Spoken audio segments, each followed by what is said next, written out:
नमस्कार, मैं हूं रानी चैटर्जी। आप लोगों का स्वागत करती हूं क्राइम चक्र के एक नए एपिसोड में एक नई कहानी के साथ।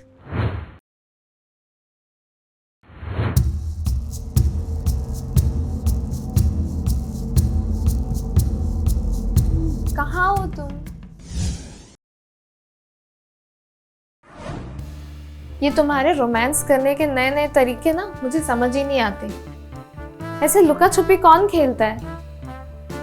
बच्चों का काम होता है ये। तो हम कहाँ बड़े हो गए? आओ पकड़ो मुझे। कहाँ चले गए तुम?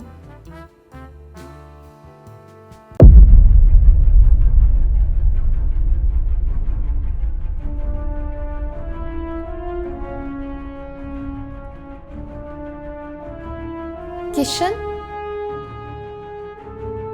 कहाँ हो तुम?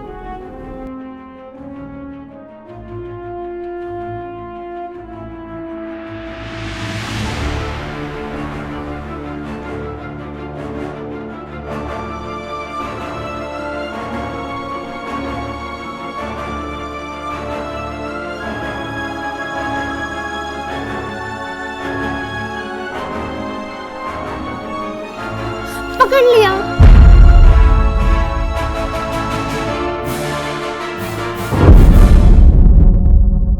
ये दारू की बदबू कहाँ से आ रही है?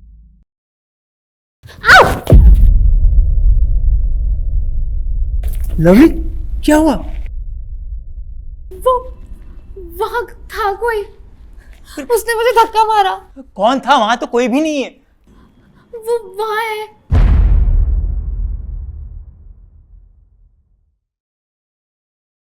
यहाँ तो कोई भी नहीं है लवली।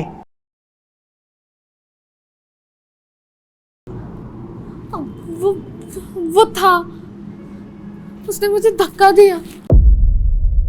देखो, तुम्हें वहम हुआ होगा।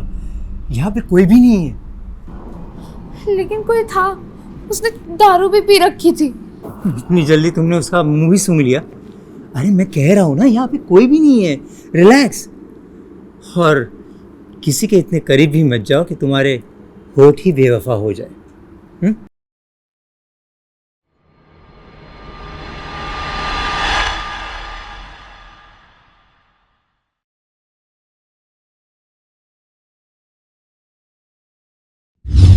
किशन और लवली एक खुशहाल परिवार की तरह जी रहे थे।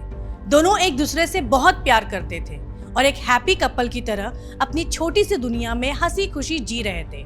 पर वो आदमी कौन था जो चुपके से लवली पर नजर रखे हुए था? क्या वो सच में लवली का वहम था, या लवली के अतीत का कोई ऐसा साया जो उनकी खुशियों में दरार डालने या उनके जीवन में एक तूफान खड़ा करने आने वाला था, जिससे जुर्म की एक नई कहानी जन्म ले?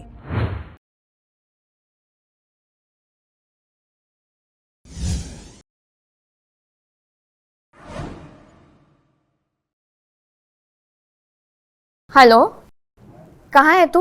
एक हफ्ते से मिली ही नहीं। अरे मैं कुछ काम से बाहर गई थी। तू कहाँ है? मैं तो घर पर ही हूँ। क्या कर रही है? बोर हो रही हूँ। तो आजा, हम मिलते हैं अपने अड्डे पर और चिल करेंगे। और हाँ, ऋषभ जी भी आ रहे हैं। ऋषभ जी भी आ रहे हैं क्या? हाँ, उन्होंने ही बोला था कि हम तीनों आज मिलते हैं। अच्छा ठीक है, मैं आती हूँ 1 घंटे में। ठीक है, okay done. Okay done.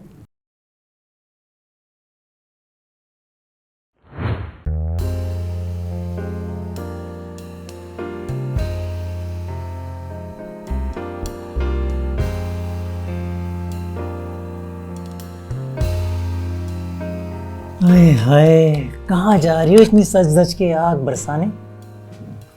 Kavya का कॉल आया था, मिलने बुला रही है। काव्या मेरी सौतन, मुझसे ज्यादा तो तुम्हें उसके साथ अच्छा लगता है। वो मेरी बेस्ट फ्रेंड है। और मैं? तुम तो मेरी जान हो। हाय हाय। हाँ, अभी नहीं, लिपस्टिक खराब हो जाएगी। तुम और तुम्हारी लिपस्टिक। चलो मैं जाती हूँ, बाय बाय। जल्दी आ जाना। हेलो। हाँ, इतना टाइम कौन लगाता है? और वैसे बड़ी बनठन के आई है, आज तो बिजली ही गिराएगी। तुझे तो पता ही है मुझे खूबसूरत दिखने का कितना शौक है। जब घर से रेडी होकर निकलो तो लड़कों के होश उड़ जाए। ये तो बात सही है। तेरे ऋषभ जी कहाँ रह गए? मेरे ऋषभ जी, काश कि मेरे होते हो। हो जाएंगे, हो जाएंगे। इन मर्दों का कोई भरोसा नहीं है, ये कभी किसी के नहीं होते। पर तेरा तो बॉयफ्रेंड है ना? कौन, वो लुक्खा? पूछ मत मैं कैसे झेल रही हूँ उसको। साइको है वो, मुझे जीने भी नहीं देता। हर बात में रोक टोक, हर चीज में रोक टोक। अब तू ही बता, कौन सी गर्लफ्रेंड होगी जो चाहेगी बॉयफ्रेंड की जगह एक सिक्योरिटी पर्सन अपॉइंट करे? बात तो तेरी सही है।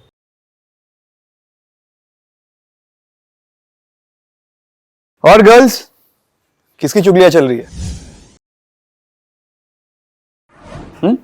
ये हम गर्ल्स की बात है, तुम्हारे पल्ले नहीं पड़ेगी। मुझे पल्ले पड़वानी भी नहीं है, मैं तो बस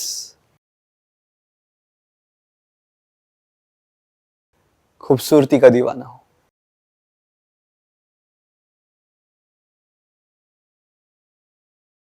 खूबसूरती तो देखने वाले की आंखों में होती है।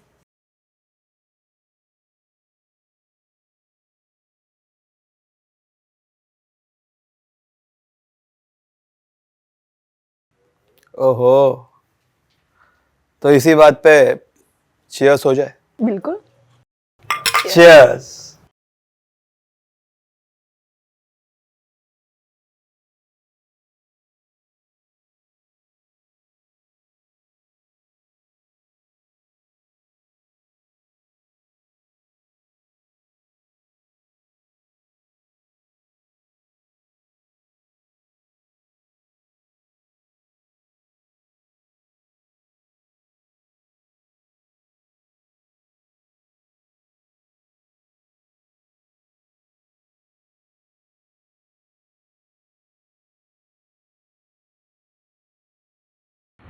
काव्या और लवली खुले विचारों की महिलाएं थीं और उनका जीने का तरीका आजाद ख्यालों का था। पर आखिर वो कौन था जो उनके ऊपर नजर रखा हुआ था? क्या यह कोई साइकोपैथ या कोई स्टॉकर था जो लवली के पीछे पड़ा था और जहां जहां वो जाए चुपके चुपके उसे फॉलो करता था? या बात कुछ और थी? आप खुद सोचिए कितने डरावने ख्याल आएंगे आपको अगर आपको पता चलेगा कि कोई छुप छुप के आपकी हर एक्टिविटीज पर नजर रखा हुआ है।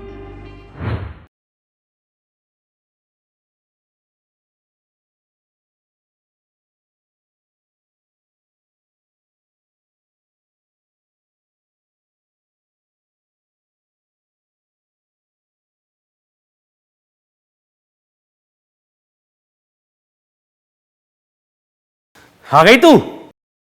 तमीज से बात कर। अच्छा, अब मूवी चलाएगी? लवली के साथ रह रह के बहुत बिगड़ गई है ना तू। पराये मर्दों को हंस के बात करना है, अपने बॉयफ्रेंड को पागल समझती है। तू नल्ला और निकम्मा है, तू जलता है मुझसे। तुझे ना मेरी खुशी बर्दाश्त नहीं होती। आवारागर्दी को खुशी नहीं कहते, सब समझ रहा हूं। बहुत घमंड आ गया ना तुझको। और तेरी वो दोस्त है ना लवली, उसको भी ऐसा सबक सिखाऊंगा कि याद रखेगी। चल अब तू।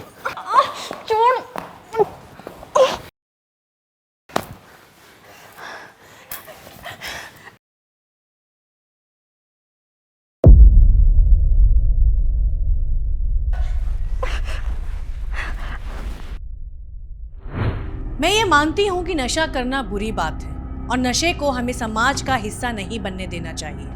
पर आज के इस दौर में पार्टी करना, हैंग आउट करना, ये सब हमारी सोसाइटी में रह रहे लोगों की लाइफस्टाइल बन गई है। पर इसका ये मतलब नहीं कि एक नशे में धुत औरत किसी भी मर्द के लिए हवस मिटाने का जरिया बन जाए। कानून ने सबको अपनी मर्जी से जीने का अधिकार दिया है, तब तक जब तक वो कानून का उल्लंघन ना करे।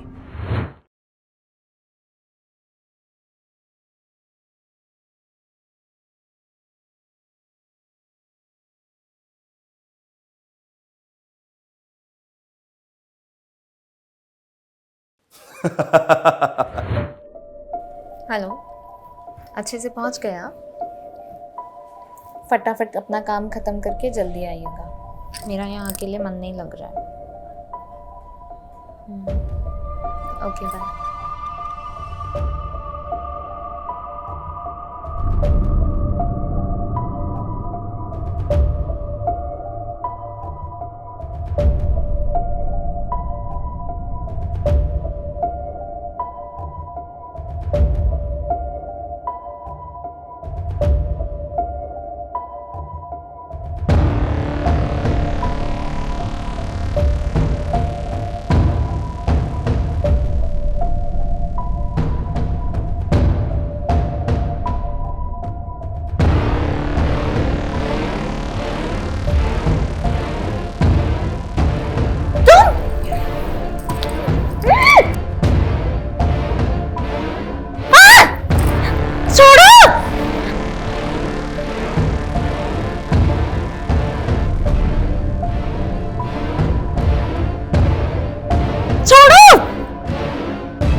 आखिर वो कौन था जिसने लवली के साथ जबरदस्ती की और उसका बलात्कार किया?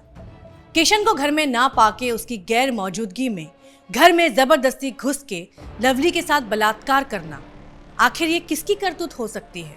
क्या नितिन ने काव्या और लवली से बदला लेने के लिए ये सब किया है? क्योंकि नितिन का काव्या और लवली के खुले विचार का होना बिल्कुल पसंद नहीं था और वो किसी ना किसी तरह दोनों से बदला लेना चाहता था। मैं तो कहता हूं तुम अपने बॉयफ्रेंड को छोड़ दो और मेरे साथ रह लो। वो क्या है ना, मुझे कोई कमिटमेंट नहीं चाहिए। मैं लड़कियों के खर्चे उठाता हूँ, उनके शौक पूरे करता हूँ और उसके बदले में अपने शौक पूरे करवाता हूँ। मेरा बॉयफ्रेंड पागल है, अगर उसे छोड़ दिया ना तो पता नहीं वो क्या करेगा। देखो, मेरा बिजनेस इतना बड़ा है ना कि उसे कहाँ गायब कर दूंगा ना पता भी नहीं चलेगा। अच्छा, तुम जादूगर हो, लोगों को गायब करते हो। तो मुझे भी ले चलो ना, कहीं गायब करे, एक खूबसूरत सी जगह। तो फिर ले चलता हूँ ना, पहले तो मैं जन्नत की सैर करवाता हूँ।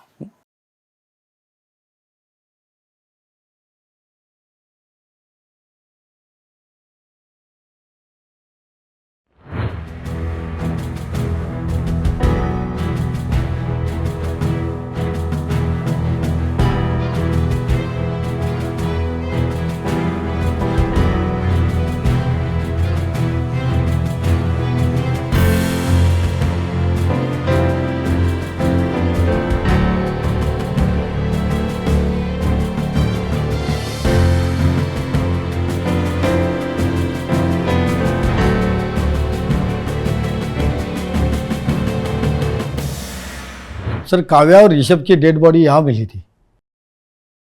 दोनों डेड बॉडीज को पोस्टमार्टम के लिए भेज दिया है। सर, बॉडीज को देख के ऐसा लग रहा था कि बहुत ही बेरहमी से चाकू गोद के मारा गया था। कोई और सबूत या यहाँ से कुछ बरामद हुआ हो? नहीं सर, तलाश जारी है। एक काम करो, इनकी कॉल डिटेल्स निकालो फास्ट। सर, हमें यहाँ से ऋषभ का टूटा हुआ फ़ोन मिला था, वो हमने रिपेयरिंग के लिए दिया है और कॉल डिटेल्स भी मंगवाई है। पर अब इनका कोई रिश्तेदार नहीं था या कोई और? हाँ सर, आसपास में पूछताछ के बाद ये पता चला कि काव्या का कोई बॉयफ्रेंड था, वो उसके पास ही रहता था। और सर, काव्या के एक दोस्त थे लवली, वो उसके बहुत करीब थी। एक काम करो, एक काव्या के बॉयफ्रेंड को पकड़ के लाओ और ये लवली से ही पूछताछ करते हैं। सर, काव्या और ऋषभ की लाश का काव्या के घर से अर्धनंग अवस्था में मिलना एक दिल दहला देने वाली घटना थी। काव्या का ऋषभ के साथ शारीरिक संबंध तो था, पर इस बात से हत्या जैसे जुर्म का जन्म लेना कतई ठीक नहीं है। पुलिस ने काव्या के बॉयफ्रेंड नितिन की तलाश जारी कर दी। नितिन अपना फोन बंद करके कहीं गायब हो गया था। क्या इस हत्याकांड में नितिन का हाथ था? अगर ऐसा है तो फिर लवली की जान को भी खतरा है। क्या पुलिस नितिन को पकड़ पाएगी या एक और वारदात जन्म लेगी?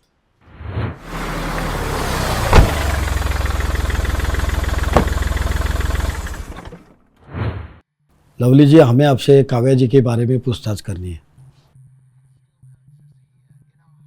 जैसा कि आप जानते हैं कि काव्या जी की किसी ने चाकुओं से गोंद के बड़ी बेरहमी से उन्हीं के घर में हत्या कर दी है और उनके साथ ऋषभ नाम के शख्स की भी हत्या की है।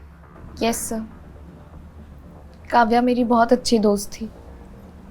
मैंने जब से उन दोनों की मौत के बारे में सुना है, मैं खुद को संभाल नहीं पा रही हूँ।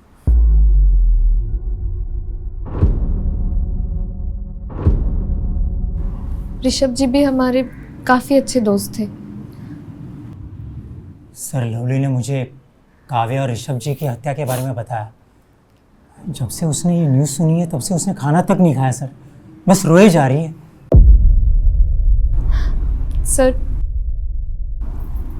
किशन और काव्या के अलावा मेरा इस दुनिया में कोई नहीं है। पता नहीं किसने उन दोनों की इतनी बेरहमी से हत्या कर दी। आपको किसी पे शक?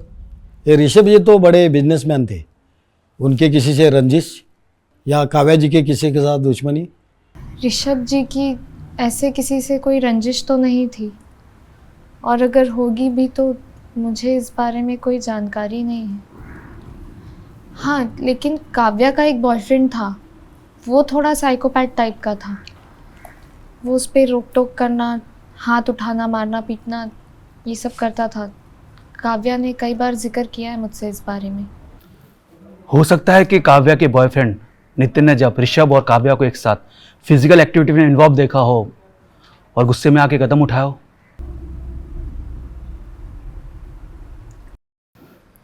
ठीक है, फिलहाल हम चलते हैं। अगर ज़रूरत पड़ी तो आपसे फिर से कांटेक्ट करेंगे।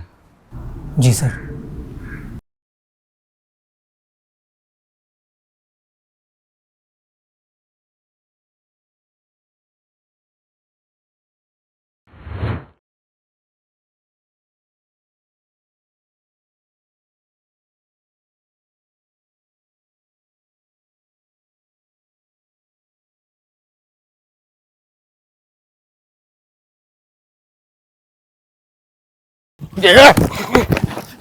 छोड़ दो मुझे सर, छोड़ दो सर। कहाँ भाग रहा था बेटा?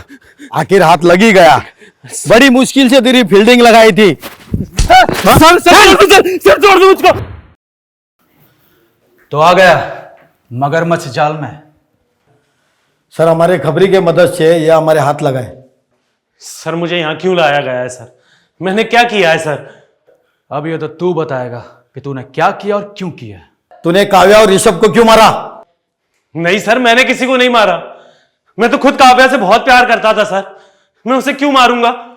क्योंकि तूने उसे ऋषभ के साथ करीब आते हुए देख लिया, और तेरे जैसे पागल लोग गुस्से में अपना आपा खो के जुर्म को अंजाम देते हैं और मासूम बन जाते कि जैसे कुछ हुआ ना हो। नहीं सर, बच्चलन हो गई थी सर। वो औरत आए दिन नशे में धुत रहना, पराए मर्दों का हम बिस्तर होना, ये सब शौक हो गया था सर उसका। इसलिए तूने उसे मार दिया? नहीं सर, सर मैंने किसी को नहीं मारा सर। मेरा एक बार मन तो हुआ था कि मैं उसे मार दूं, लेकिन मैंने नहीं मारा सर। चुप कर! ये ऐसे नहीं मानेगा। इसे इतना तोड़ो कि इसका शरीर का हर एक अंग सच बोलने के लिए तैयार हो जाए। सर नहीं सर मैंने नहीं मारा सर मैंने कुछ नहीं किया सर। नितिन पुलिस के हत्थे चढ़ गया था, पर वो अपने गुनाह कबूल करने का नाम ही नहीं ले रहा था कि तभी पुलिस को काव्या के घर के गार्डन से दफनाया हुआ चाकू बरामद हुआ, जिसको इस वारदात को अंजाम देने के लिए इस्तेमाल किया गया था। और फिर पुलिस ने उस पर लगे फिंगरप्रिंट से जांच शुरू की। काव्या और ऋषभ के कॉल डिटेल से मिली जानकारी और मर्डर वेपन ने पुलिस इंक्वायरी को एक नई राह दी, और फिर केस एकदम साफ हो गया। पुलिस को असली कातिल का पता चल गया। अपने बेस्ट फ्रेंड को मौत के घाट उतार के और उसके बॉयफ्रेंड को फंसाने की अच्छी चाल चली तुम दोनों ने। सर हमने कुछ नहीं किया सर। कुछ नहीं किया? हाँ, जिंदगी हराम कर दी थी उसने मेरी। मन करता था सुसाइड कर लूं, फिर सोचा खुद को क्यों खत्म करूं, उसको ही खत्म कर दूं। ऐसा क्या किया था काव्या ने? सर लवली को ऋषभ से काव्या नहीं मिलाया था, बस उससे एक गलती हो गई सर। नशे की हालत में वो ऋषभ के ज़्यादा क्लोज हो गई थी सर।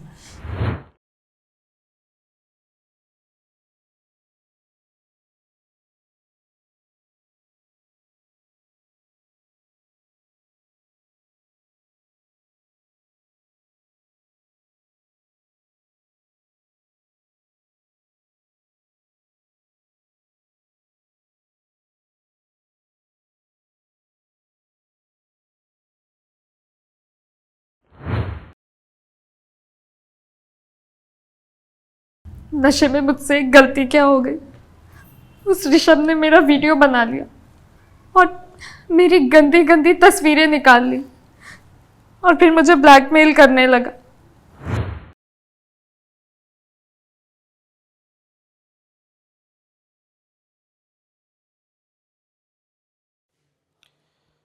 तेरे मोबाइल पे कुछ फोटोज और वीडियोस भेजी है। बिस्तर पे तुझसे ज्यादा हॉट लड़की मैंने आज तक नहीं देखी। अब जो एड्रेस बोल रहा हूं वहां चुपचाप आ जा और मेरी रातें रंगीन कर देना, नहीं तो यही फोटोज और वीडियो तेरे पति को भेज दूंगा।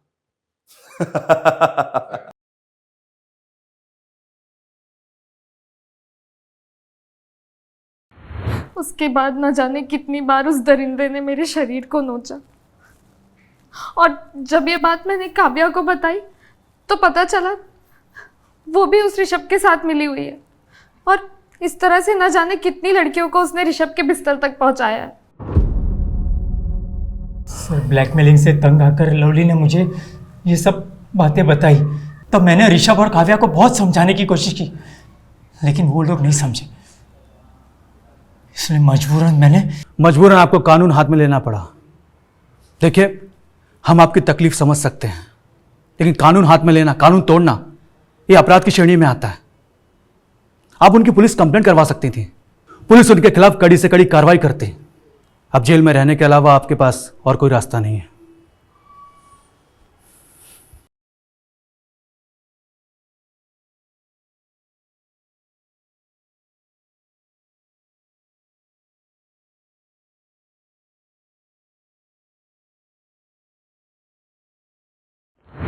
काव्या लवली की करीबी दोस्त थी, पर करीबी दोस्त बन के काव्या ने लवली के साथ बहुत बड़ा धोखा किया। ऋषभ ने लवली को ब्लैकमेल करके लगातार उसका बलात्कार किया। लवली की एक गलती ने उसकी जिंदगी नर्क बना दी। अक्सर हम नशे में, ये जवानी के जोश में आकर गलत रास्ते पे चल देते हैं, ये सोचे बिना कि ये रास्ता हमें कहाँ लेकर जाएगा। अगर हम ज़रा सा अपनी भावनाओं पे कंट्रोल कर लें तो हम ऐसी बहुत सी मुसीबतें हैं जिससे बच सकते हैं। ये समाज में शराफत का नकाब ओढ़े ऐसे न जाने कितने दरिंदे घूम रहे हैं जो दूर से तो आपको सज्जन लगेंगे, पर उनका असली रूप तब सामने आता है जब उनके द्वारा फैलाए गए जाल में कोई फंस जाता है और फिर जन्म लेती है अपराध की एक नई कहानी। मैं रानी चैटर्जी आप लोगों से विदा लेती हूँ और जल्द मुलाकात होगी क्राइम चक्र के नए एपिसोड में। तब तक सतर्क रहिए, सुरक्षित रहिए और देखते रहिए क्राइम चक्र। जय हिंद।